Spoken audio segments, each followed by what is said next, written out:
Amahoro y'Imana bane namwe inshuti bakunda mwashimye gukurikirana ibiganiro byacu by'imbonesha kure yanyu ya BTV.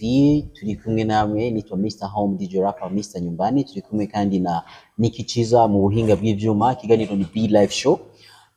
Nkuko musanzwe mukimenyereye tuba turi kumwe n'abatumire bacu batandukanye, ariko kandi tukaba tubazanira amakuru atandukanye baba bariko baratunganya ibikorwa byabo bya misi yose, intambamyi n'ibindi byose basanzwe bariko barakora. Rero no munsi twakiriye umwe mu baririmvyikazi bakomeye cyane bafise ibikorwa bitari bike banze gukora imyaka irenga 10 mu Burundi, ariko arakora ibikorwa by'umuziki, amaze kuja mu bihugu bitandukanye, ariko kandi no munsi akaba afise n'ibindi bikorwa ariko arategura mukanya. Rero maza kubikurikirana. Itwa Lina Blanche. Biterina namahoro cyane. Yego turashima. Kaze mu kiganiro cyacu. Murakoze cyane. Ariko aradukurikirana bifuza yuko bumenye Lina bamumenyera mwici. Yego. Petulio nikubalia, niko tayari kuipokea. Aho ndaziko mpejeje. Ahandi naho baca bankurikira muri nzenye muri YouTube. Okay, Lina Blanche, ndagwaye kaze cyane mu kiganiro. Murakoze cyane. Harezi gihe kitari gito tutakorana na Lina, ariko kandi Lina batamuzi nkuko ari umwana yavutse mu mwaka wa 2012. Wafise imyaka ingana? Ngo umwana yavutse mu mwaka wa 2012, wafise imyaka ingana? Afise 14. 14. Yego. Abakuze ashobora gufata abwo 12. 12. Yego. Arashobora kumviriza radio, ashobora kuja kuri YouTube. Ndibaza ubu unye kubera nuzenya teknolojia ya umwana w'imyaka 7 arashobora kuja kuri YouTube agakurikirana indirimbo. Yego. Switching ikiganiro. Ego technology. Uwi wanje wenyine afise 3 arazi no kurondera ibintu vyiwe. Niwumva ko wowe windwi canke 12 ko afise nizenya. Lina numuririmbyi kaza akomeye cyane. Nashaka abahe akahise kiwe gato imbere yuko tuza no munsi kuvuga byinshi. Ni kubera ibyo nyene kuko yakunda kubivuga, yabivuze mu mwaka wa 2000 yari mu mwaka wa 2012. Yego. Niyo waza mu Burundi. Yego. 2010 aho. 2010. Anvuga rero umwana yavuze kigiye no munsi afise imyaka 14. Yego. Urumva ariho ibintu byinshi ashaka kumenya. Mumenya neza yuko Lina Blanche yabaye murimbyi akomeye cyane, yaririmbanye na TID. Yego. Led JD, Banana Zoro. Yego n'abandi. Yego. So hama ikikomeye nuko Lina yagiye muri competition ikomeye cyane muri East Africa, Tusker Project Fame. Yego. Shaka aho hose bivuge mu cyamake. Navukiye mu gihugu cya Kenya. Abavyeyi banje bose araba Kenya. Mama wanje yari umukenyakazi, yarapfuye na papa wanje nawe nyene. Hama nabaye haje imyaka myinshi cyane kubera niyo nize, niyo cyari igihugu cy'wanje cy'amavuko. Ndavayo ndaja muri Tanzania, ngiyeyo na mama wanje imyaka ingahe 5-6 mama wanje aritaba Imana. Ndahura na Vivi Muyomba, nari munuzenya mu kuronderaho nzo kwimenyereza kuririmba n'ibindi. Ndahura na Vivi Muyomba, niyo twaciye dusanga turakundanye, cyaranzana mu gihugu ngaha. Hariya rero twarakoze ibintu byinshi cyane, imyaka 7 yose yarahise tuko turakora. Baja mu gihugu cy'Abarabu, turaza ngaha mu Burundi. Yego. Imbere yuko uzangaha ari indirimbo wakoze? Yego ziriho. Ari indirimbo zikira nka 3, 4, 5? Ziriho ni nyinshi, ziriho nizo zitigeze zisohoka zirahari. Yibutsa amazina ari indirimbo nakunda cyane muri izo ndirimbo. Busu. Hariho Busu, hariho Dunia ya Leo, hariho Subira, hariho Brother Man twakoranye na ba Lady JD. Hariho Sijapata Raha, yoyo sinzi nimba nigeze isohoka. Ni nyinshi cyane, nakoze indirimbo nyinshi. Okay, sa indirimbo nakunze cyane ariyo Subira. chaka aicishe ko gatoya. Subira subira yaleta baraka, haraka haraka haina baraka. Oh, subira yaleta baraka. Waraje urayisubiramo n'undi muri naraje ndayisubiramo nabanzenya na Samantha, hariyo Riziki hamwe na Aziza. Okay. Yego. Tubwira gatoya kubyekeye na project na Tusker Project Fame gatoya. Byagenze gute, wisanze gute hariya, hanyuma waragiye muri competition urashika no mu gice cya nyuma? Yego. Mu bisanze famille ya papa wanje yari sanze ba muri Tanzania. Hama bafadikanije na Lady JD hamwe n'umuhisi mugabo wiwe baca baranshira muri nuzenya muri competition ya Tusker Project Fame. Sinzi ingene byagenze, baca bambwira ngo genda wiyandikishe, bamaze kuvugana nabo genda wiyandikishe hama ugende ugire competition. Niyo naciye mbona nagiye kwiyandikisha, nagize nuzenya, nagize kumenyekanisha ijwi wanje, bararikunda bamvuga ko yuko bashaka ko ngenda muri nuzenya muri demi final na final. Ndasanga nabaye wa mbere muri Tanzania. Yego.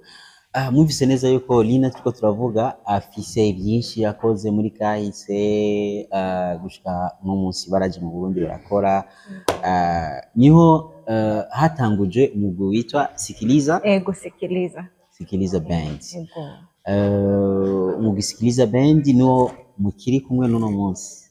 Sikiliza mu bisanze ni jewe no mugabo wanje, ni Sikiliza Band apre imyaka myinshi cyane twaje twihindurira aba Sikiliza Entertainment kugira ijemo ibintu byinshi. Ibaye Sikiliza Band ucyumva ko no mugwi gusa, ariko Sikiliza Entertainment ikijamo ibintu byinshi n'ibyo kwigisha abana kuririmba, kuvuza akaranga, ku organize evenement, bishobotse Imana ikazoduha studio tuzoyugurura hamwe n'ibindi bintu byinshi cyane twifuza yuko Sikiliza Entertainment Company ishobora kujamo ibintu byinshi. Muri ivyo mwifuza yuko mushira ku mugaragaro canke mushaka kwigisha canke mushaka gushikiriza ibimaze gukorwa n'ibihe? Ubunyene tuko turavugana, dushaka gusohora album izo birimo indirimbo 10 izosohoka mu kwezi kw'icenda itariki 13 z'uno mwaka 2024. Sasa rero muri ivyo nivyo mugabo hariyo n'ibindi bintu byinshi twifuza ko bishobora gushika bivanye n'ingene uburyo ari bukeyi, ari ngiye usanga udashobora gushikiriza indoto ziwawe vuba kubera uburyo. Ego, kumbure mukanya turaza rero kuja mu idonido rya kino kiganiro, atubwire mu bisanzwe nico gikorwa bariko baratunganya. Reka dukurikirane imwe mu ndirimbo za Lina, hanyuma turaza kugaruka ngaho. Wifuza yahe? Jewe cyane kwanza nifuza mapenzi nakoranye na Vishu Love hamwe na Impeta, ariyo kwanza yanzanye ngaha. Impeta nakoranye na Bobo.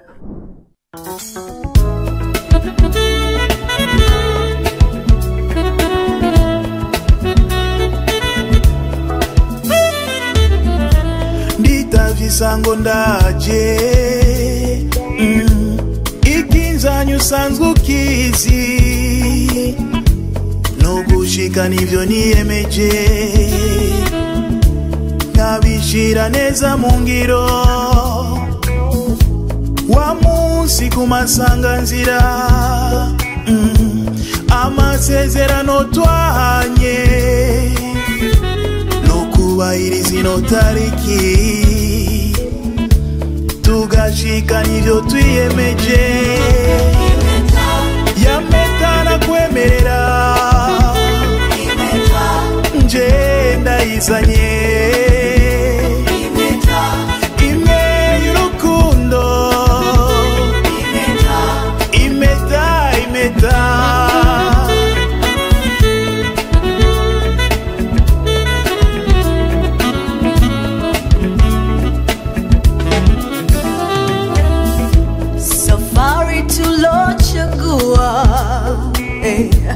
ni ya thamani, itatupa nafasi nafasi nzuri itatupa baraka, itatufikisha kwenye ndoa, tuvishane pete zile wanazovishana kanisani. Pete ulionikubalia nipo tayari kuipokea, na ndoa yetu idumu milele na milele.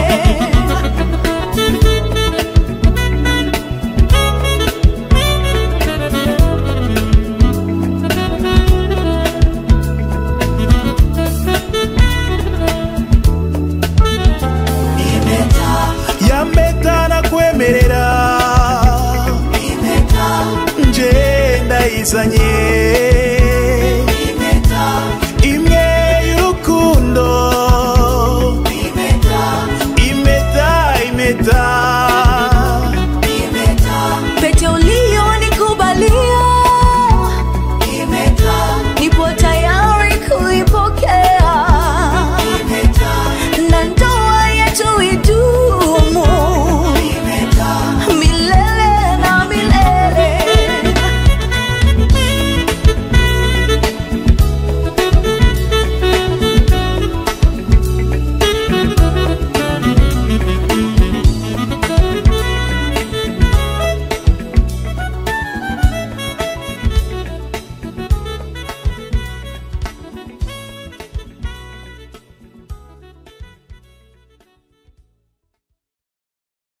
Kweli kimeta.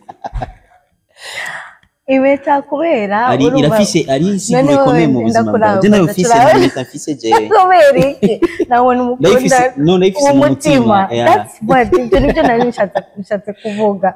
Urumva impeta abantu benshi bakunda kuvuga impeta, none impeta ndakwambika impeta.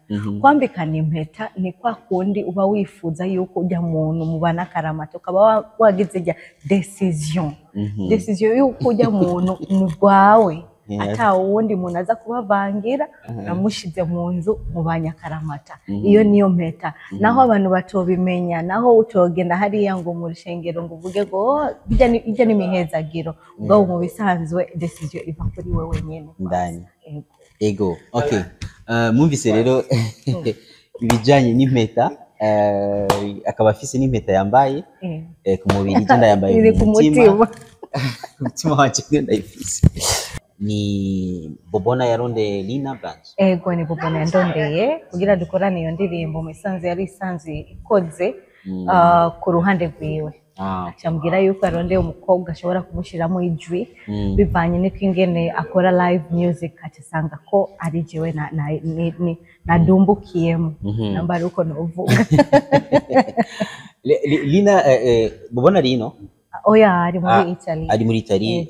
Byose byakozwe mutari kumwe. Amasanamu indirimbo yakoze muri 2015. Okay. Indirimbo akibino audio nawe ico gihe washizemo amajwi yarabaye remix. Oya nashizemo amajwi nasanze yakoze nuzenya iwiwe acashaka yuko ico gice yari yasize kigaragara ko ari jewe ndashira ko amajwi wanje. Yari 2015 twahuriye mu Buyenzi kwa Cece Afro Music Studio. Twace duhurirayo, je ngiye gukora ko ari wewe gusa audio. Cyambwira nakunze indirimbo yiwawe kandi ijwi wawe mbona yuko ngo ryo to completa ino ndirimbo dukoranye.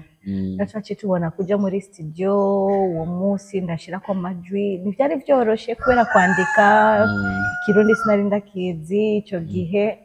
Chashira ko nuzenya text y'Igiswahili ama ndaririmba birahera ama ya clip navyo urabona ko kuva 2015 gushika no mwaka ni never n'umwana yavutse muri kijya gihe unyarakoze n'umugabo urumva sasa acavuga kwera project shobora kubihagarika ibya ndirimbo iracyari nziza na kanoveri rata sinigeze ndayisohora mugabo ndashaka yuko ize gusohoka isohokanye na clip.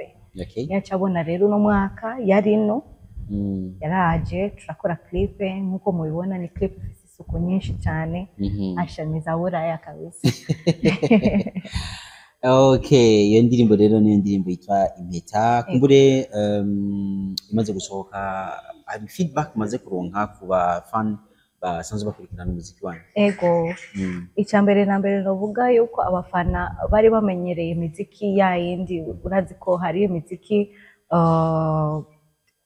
ivuzwa umwanya muto ukabona iyo miziki irataye nuzinya kanovera bivanye nuko ingene technology nuko ingene abantu baguma basohora indirimbo zisa.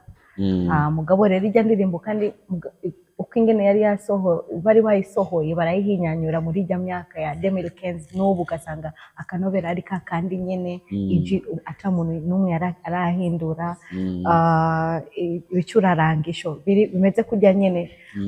Abafana kwanza bumvise kwanza ko iyo ndirimbo yakoze muri iyo myaka baratangara sana biranatuma baguma babikurikirana cyane, ahubwo baguma batubwira ngo nimusohore n'izindi tuzumve, kubera uwo mudiho twari dusanze tuzi ko uriho ariko ntitwari tuzi ko ikintu gishobora kuca kigenda kiramba iyo myaka yose. Okay. Ego. Okay, bavuga bati umuziki mwiza urahari. Ego.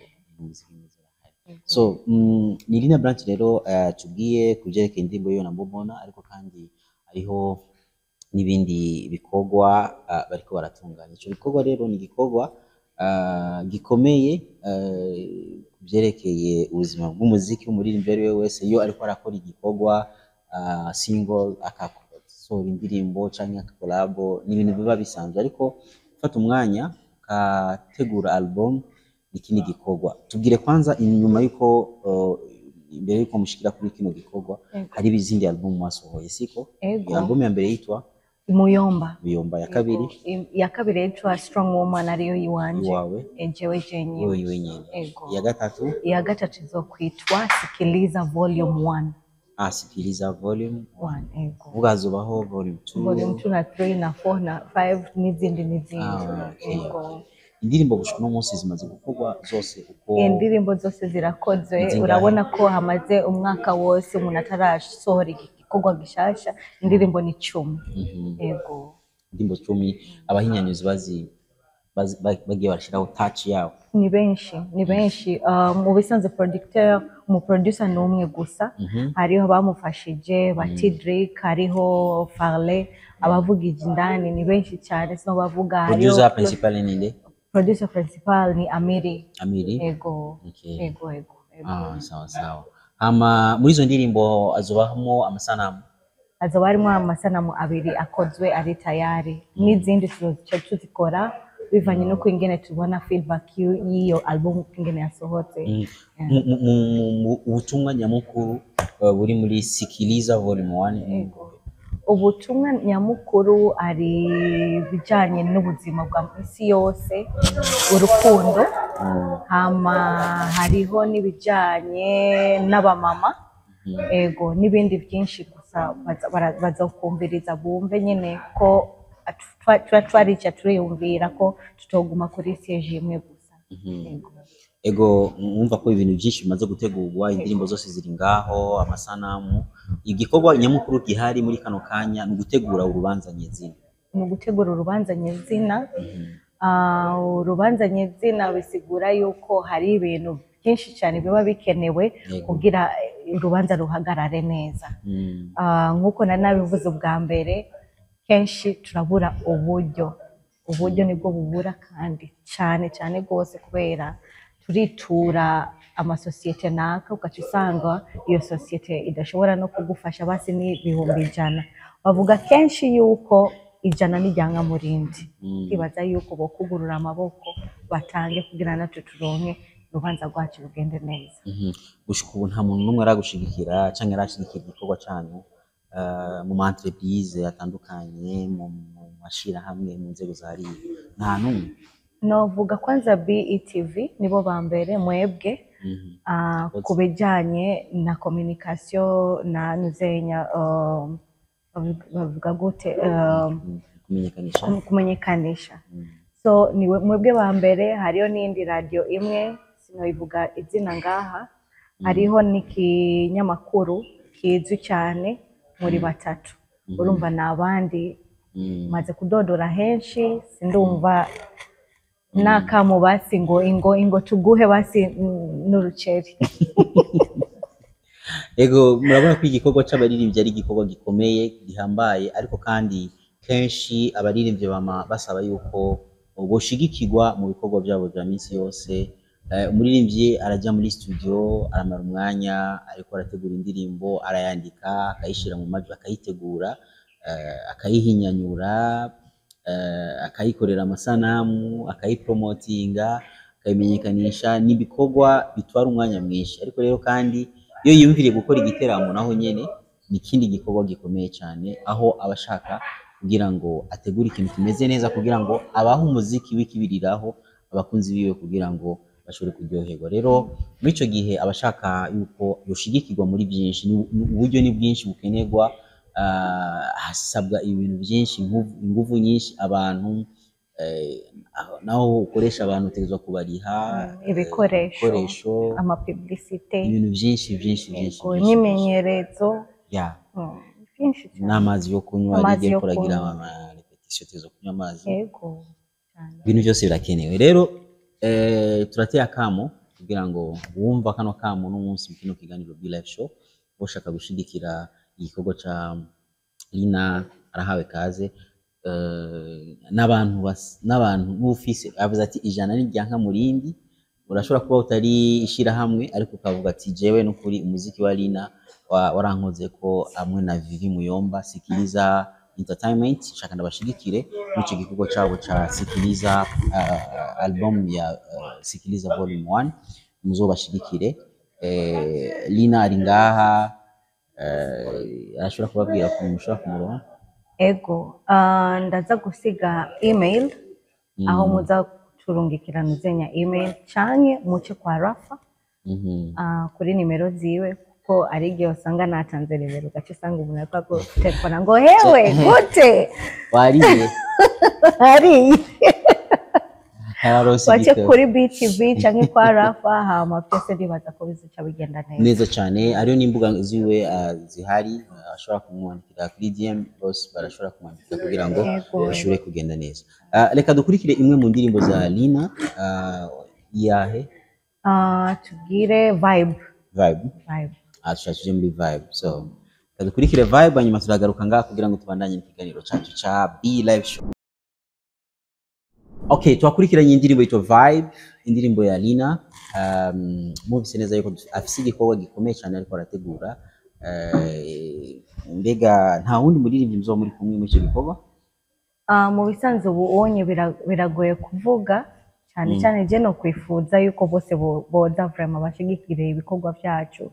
Hama rero urabona ko nkuko nabivuze, kubera uburyo urabona unushobora guhamagara umuririmbyi ngo aze yicare ngaho ashire kwe ijwi ryiwe muntu zenya akushigikire utamuhaye n'ikintu na kimwe, biragoye na déplacement abasi n'amazi yo kunywa biragoye.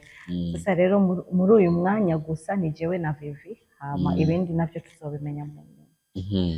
Ibindi bazobimenya mu nyuma. Mbega gutegura igiteramo canke igikorwa muri bino bihe ari igihe usanga ibitoro biroroshe?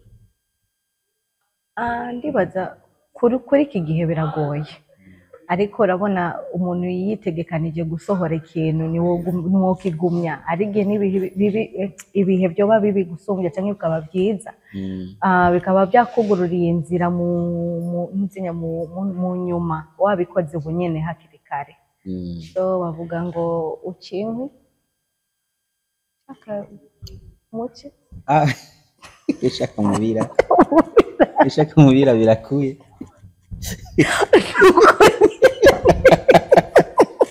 Shaka muce cikijoro. Lina mwumvise yuko atigeze avukira mu Burundi, ariko muri kano kanya aravuga ikirundi kurusha n'abandi benshi bavuye mu Burundi. Ashaka kumenya byagutoye gikingana gute kugira ngo umenye ikirundi? Iyo myaka yose umva ndi ngaha kuva 2014 myaka 14 aguma wiga. Ego niga ikintu kimwe ari igihe bagutwenga barantwenga ni leo n'ubu uracatwenga none ubona ko bariko baratwenga ni hatari. oya two turatwenga kubera imigani ni myiza irafasha abantu kugira ngo bashobore gushikana ubutumwa kure. Ariko ubu ni sawa ikirundi Kirundi ni sawa ubu ubonye ni sawa bahari ariya ku Gatumba hariya ndacari hajya ku Gatumba nyene muhira yego. Asa birashika ukaja mu manza n'abandi ababanyi nama nagiye vraiment ariyo n'abantu bakunda kuntumira iza Buhonga hiyo ruguru nafata imoto nkagenda kweli vraiment yego cyane kabisa ndabashigikira abantu bacu. Okay. Byiza cyane so twizere nawe nyine bazoza kugushigikira mu rubanza cyane gose cyane gose. Okay, so reka kwanza kandi dukurikirane imwe mu ndirimbo za Lina afite indirimbo nyinshi yego. Je ngomba Murondo reka tuyikurikire. Ni indirimbo yawe wakunze cyane ariko kumbure bivanye ku mvo zitandukanye itigeze ikorerwa amasanamu. Ego hari indirimbo itarakorerwa amasanamu Mapenzi wanje nanuzenya na Bishulove amasanamu yarakoze mugabo kubera uburyo bwarananiye ko ingene ndayigombora ngabo nguma nshira ko duke ndabe ko boyirekura gira Imana bifashije kushika ku mushuku no kwezi zo yasohotse. Ego. Okay. Muri rusangi uriko raraba industry mu 2010 n'umunsi kuri Lina hamwe na Vivi Muyomba murabona ko hari itandukaniro? Ego itandukaniro n'igitangura 2010. Ego itandukaniro ririho novuga yuko hari iterambere cyane canke hariho gusubira inyuma? Hariho gutera imbere no gusubira inyuma. Gusubira inyuma ni mu maso y'abafana babona yuko tutariko turasohora nk'uko twakunda gusohora kira buri kwezi canke kira buri amezi 3. Ariko intambwe twebwe tuvuga yuko twoba twateye ni kuvuga yuko ubu unye twaritahuye dushaka gukora projet dushaka gukora ikintu kitazotuzanira amashugwe n'ivyamwa. Yego. Ico kintu uvuze nico cyatumye mutangura Sikiliza Entertainment? Yego cyane kabisa. Yego.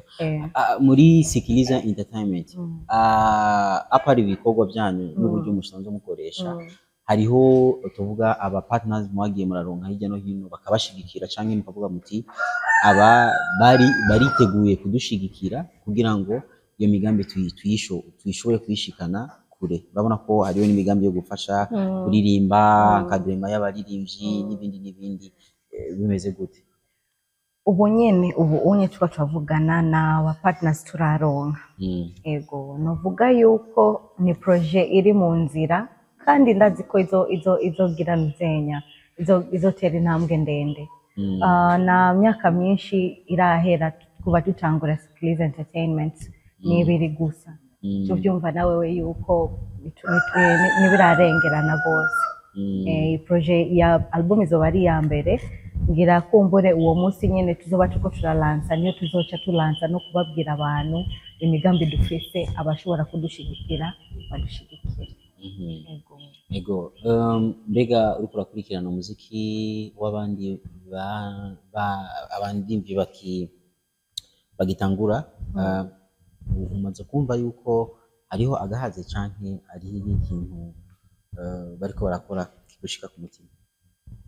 Ndazi yuko bakora neza vraiment no kuva kera tuvuge basi kuva nshika mu Burundi muri 2010 nanuzenya n'abaririmbyi benshi cyane bariho nk'ubu kandi bakora neza vraiment bakora neza amasanamu asukuye indirimbo zihinyanyuwe neza. Bariko bagerageza kugenda n'umwanya kandi nivyo bikenewe. Dukeneye abantu nk'abo kugira nyene igihugu kimenyekane twese tuje hamwe twigira tushigikire nuzenya impano zacu zije kure. Ego. Dusubire muri evenement muko murategura itariki 13 zo mu kwezi kw'icenda. Asigaye imisi itari myinshi. Itari myinshi vraiment. Kwezi kubura. Ego. ama repetition n'immenyerezo ni sawa kuko uragenda neza ya ama repetition ni bon sana ahubwo vuba cyane tubereka n'amanuzenya n'amasanamu make yuko ngena tuko turabikora Chibusi kibanza ni kuri EFP ari nabo twafadikanije gutegura iki giteramo ego bizobera indani canke hajya hanze kuri terrasse abantu bazoriha canke azuba ari kubu abazoriha 5,000 na 3,000 ego hazoba hariho na muzenya n'aba invite okay sawa wumva neza ko igiteramo kiko kirategurwa neza na Sikiliza Band kenshi Sikiliza Entertainment Sikiliza Band kenshi twayisanga kuri Lavigne kuri ni henshi cyane no havuga ko yakoze ahantu henshi cyane kumbure akanovera entre Sikiliza Band na Sikiliza Entertainment akanovera no vuga yo difference Sikiliza Band iri muri Sikiliza Entertainment okay no kuvuga yuko ni umwana yavukiye kuri kukindi tuvuge ko Sikiliza niwo muvyeyi Sikiliza Band niwo muvyeyi basi Sikiliza Entertainment basi novuga iciyumviro cha Sikiliza Band cyagiye kirakura kica kivyara Sikiliza Entertainment mugabo rero urumva Sikiliza Entertainment ni umuvyeyi wa Sikiliza Band biragoye cyane umva ni yaje umwana bavuga ngo urukwavu rurakura niko nka nyina oya urukwavu rukura rukaca gonga umwana umwana umuvyeyi urukwavu ninde urukwavu ni umuvyeyi ni Sikiliza Band ama Sikiliza Entertainment niwe mwana rero umwana yakuze asumvya nyina cyangwa umwana yabyaye na nyina oya ho rero aho birarenze okay ariko uko bimeze kose ni ikintu kimwe cyagiye kiratangura hanyuma acaza ikindi cyumviro ico cyumviro cyose cyace cubaka ikintu kimwe ico cyose kikaba gifise intumbero kugira ngo ivyumviro byose Lina amwe na Vivi Muyomba bari bafise bashobore kubishira hamwe bace bavyagura kugira ngo bishobore gufasha mu byo bashaka gushika nivyo bashaka gushikiriza reka rero kuko Sikiliza Band na Sikiliza Entertainment ari famille imwe umuryango umwe reka muri kano kanya dukurikirana indirimbo ya Vivi Muyomba Muyomba ego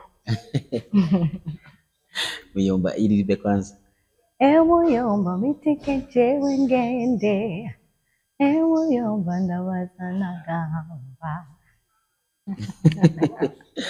Sani indirimbo benshi bazi kandi yagiye iravuzwa kenshi cyane hirya no hino no munsi abantu ntibarayibagira iracari ngaho izokwamaho ibyo byose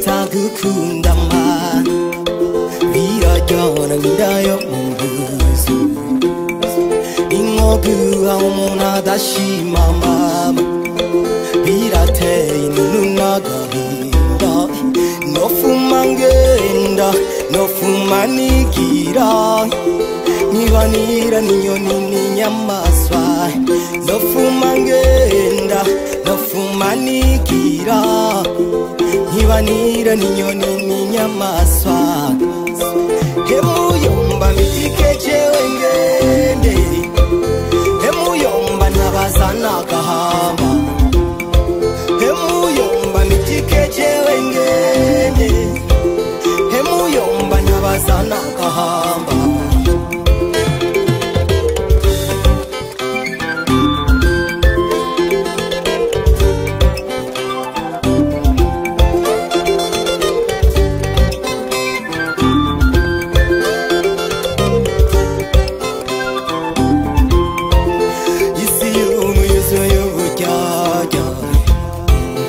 nta rukundo rukiri mu bantu ukunda kwisi ntagukunda nukunda nawe numukunda nofuma ngenda nofuma nigira nkibanira n'inyoni n'inyamaswa nofuma ngenda muyomba nofuma nigira nkibera ku gasozi ka kure emuyomba ntabaza n'agahamba emuyomba mbitikejewe ngende emuyomba arabanguma mbegwa emuyomba ntabaza n'agasahira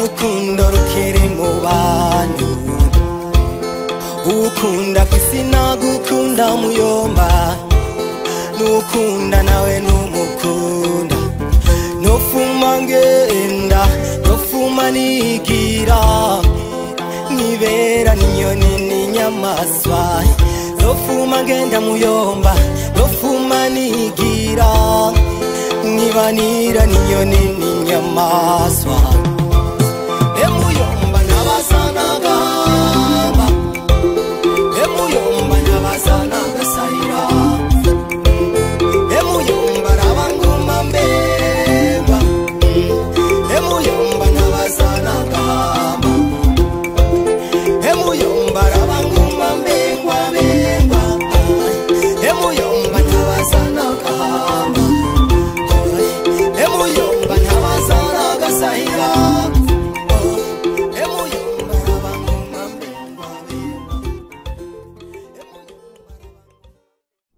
Okay, so mwumvise Muyomba Vivi sanzwe ari umugabo wa Lina Branch bibaza akaririmbo kakuryoheye neza cyane kandi kasho kubaryohera cyane.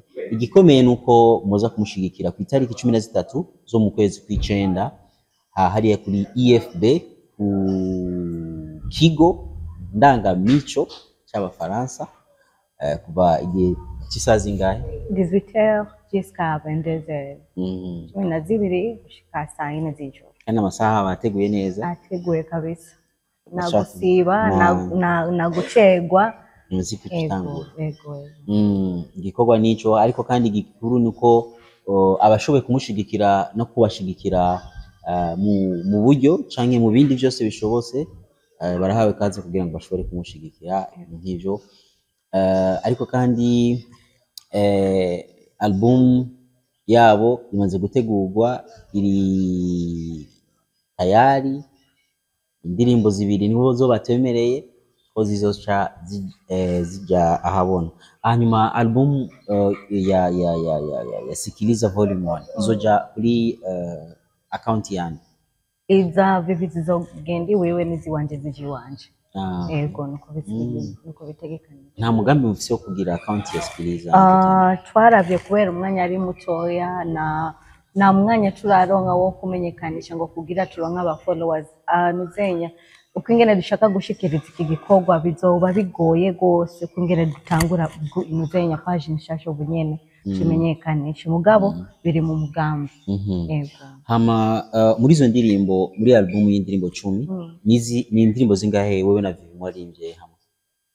Twari imwe gusa. Izindi mwe wese ikoreye ubwiwe. Ari indirimbo yawe arizi wawe niza bazine zitanu ziwanje zitanu ziwiwe mugabo yiwiwe imwe ndi muje. Ego. Okay, ni indirimbo imwe gusa mwabo. Ego. Kubera iki? Kubera abantu bashobora kwiyatanda bakavuga bati kubera ari album ya mwese tuza turumva Lina featuring Vivi featuring Lina. Twasanze byoba ari ikintu cyitwa monotone. ko indirimbo zose bumva ko ari jewe ndimo nawe arimo mugabo indirimbo ziwe zose naragize backing ziwanje nazo nyine naragize backing yaravugijemo umva ni ibintu byinshi twafatikanije si kuririmba gusa naramushiriyemo amajwi nawe nyine yaramvugirije aranashiriramo amajwi arizo usanga yanyandikiye na jewe izo wasanga aramushiriye ko nuzenya udutext dukeya two gufashanya urumva semanka bibe ari kubera ngo twaririmbanye ngo kugira igikorwa kije hamwe oya kubera ni ya projet ariko ndakubwira ya projet y'ubumwe yego muri izo ndirimbo zose 10 nta ndirimbo rimwe imaze gusohoka ari zimaze gusohoka zibiri gusa izindi nazo ntizirasohoka izimaze gusohoka nizi mapenzi hamwe na wewe okay yego inyuma ya album igikorwa kizoca gikurikira nikihe igikorwa kizoca gikurikira nukuzo banza turabe yuko dutegura n'ibindi biteramo atari ico kimwe gusa hagati mu gihugu byo bavyiza cyane gusoma araho umaze kuyumvira kati aha niho tusohera dutangurira hagati mu gihugu je icyumviro canje n'icyifuzo cyane bubanza numva ngo baradukeneye hariya cyane kubera iki oya twebwe kubera turatembera baratubwira ino mukoze ko mukoze akantu ino muzoronka ngira barakunda muyomba cyane bumva abanyamubanza mukunda dukurikirana mumenye neza yuko inyuma y'igiteramo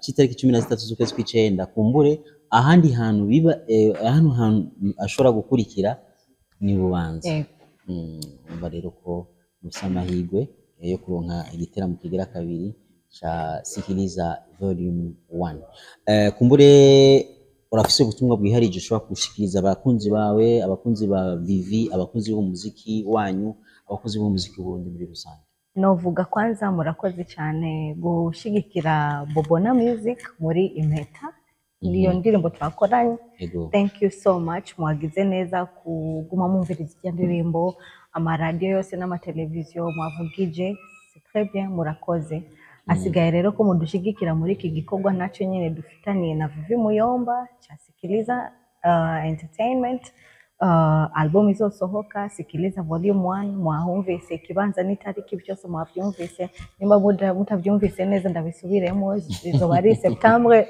13 2024 kuri IFP 18h jusqu'à 22h hama abantu bose maze kwitura amakete maze kudepoza ndabasavye n'ukuri munyishure kabisa vraiment turabakene mushire ko nakantu nisapana ngoza ngo nidukeneye ngo ishura muri konte kuko vraiment na giteramo kigenda kitashigikiwe udashize ngo n'amafaranga so merci beaucoup imani bahezagiye bibuse ama account koresha ya social media account koresha ni Facebook ni Lina Blanche Instagram ni Lina Blanche kuri X Twitter Lina Blanche mugiye kuri TikTok Lina Blanche ewana ndibaza ko ndi hose vraiment handi naho ni Sikiliza Entertainment 257 kuri Instagram na Sikiliza kuri Facebook ego umvise neza yuko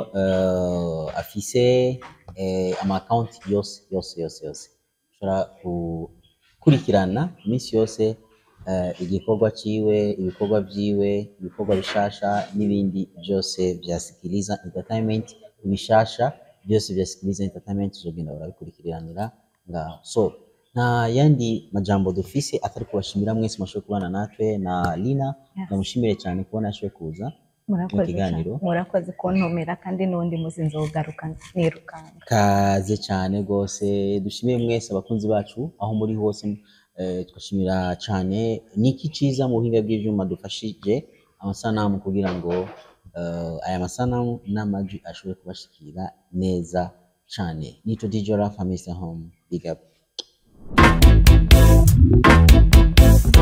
Sema nami baby Sema nami Sema nami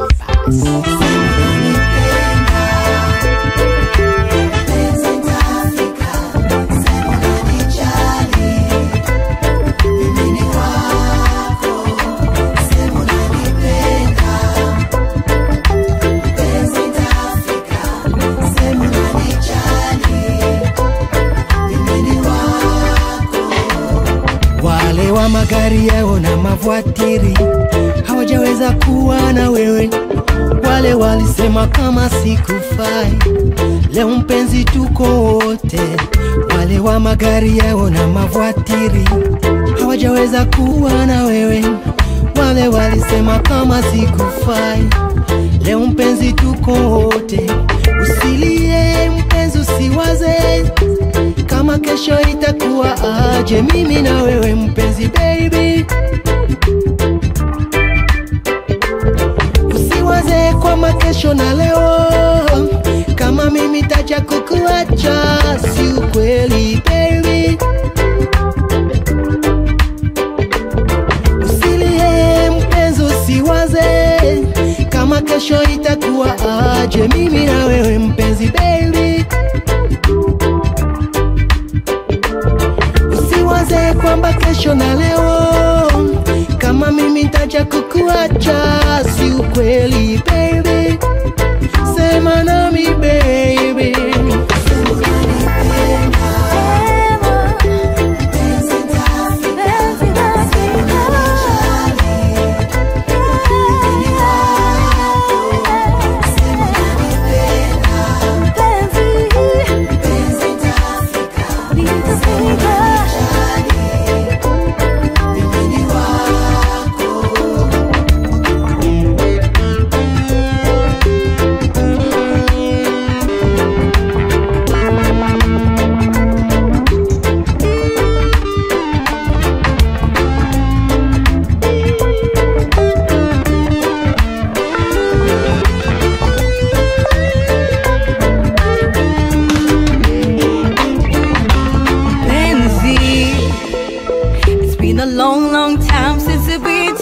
Watasema mengi, I don't care what some people say. Mpenzi, it's been a long time since we've been together. Watasema mengi, I don't care what some people say. Let's take a love to the maximum, I don't care about the minimum. Nothing's gonna tear us apart. Waliosema watasema, watazidi kusema, I don't care what the haters say. Let's take a love to the maximum, I don't care about the minimum. Nothing's gonna tear us apart. Waliosema watasema, watazidi kusema, I don't care what the haters say. Sema nami baby, sema, sema nami baby, sema nami baby, sema nami baby.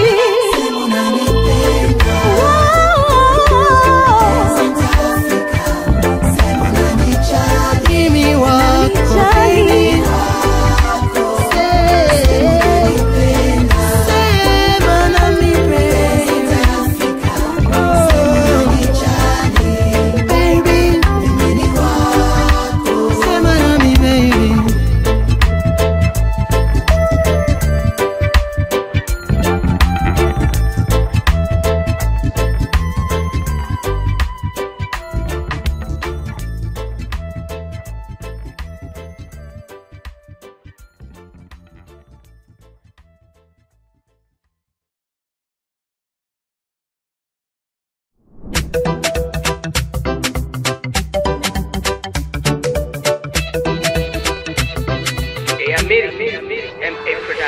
Nasikia maneno mengi walobonga kusumi, nasikia maneno mengi walosema kusumi, eti mara najidai na wala sikufai. Oh, najiona niko fly kuwa nawe sina hadhi. Wambia penzi letu lipo 100%, wakitufuatilia watazidi kumia. Wambia penzi letu lipo 100%, wakitufuatilia watazidi kumia. I don't care, I don't care, I don't care, I